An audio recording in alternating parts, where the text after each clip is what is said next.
पहले बतंग बड़ी मोर की लगावाना हर माई रे जमाई तोरा बेचेला फुलावाना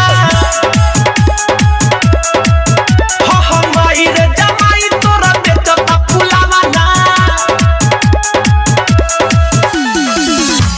माई रे जमाई तोरा बेचता फुलावाना DJ Vikas Riga Sitamarhi presented by Lovely Film production.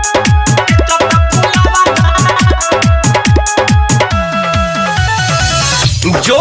जादू करे छोड़ी नौकरी सरकारी बोली तबेला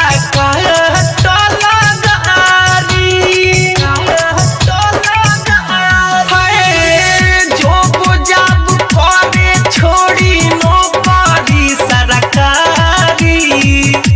बोली तबेला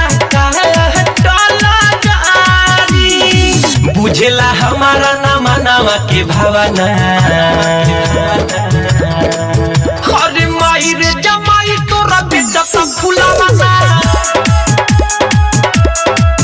हाँ माई रे जमाई तोरा बेचेला फुलावाना डीजे विकास रीगा सीतामढ़ी। तोरा बेचता फुलावाना आप सुन रहे हैं अमित पटेल की आवाज में। बेर बेर हमारा के करे परेशान रे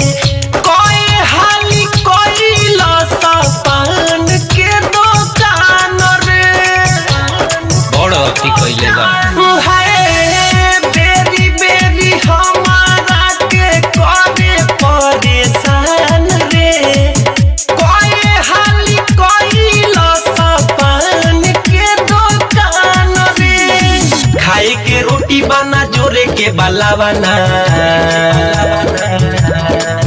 हर माई रे जमाई तोरा बेचेला फुलावाना हाँ माई रे जमाई तोरा बेचता फुलावाना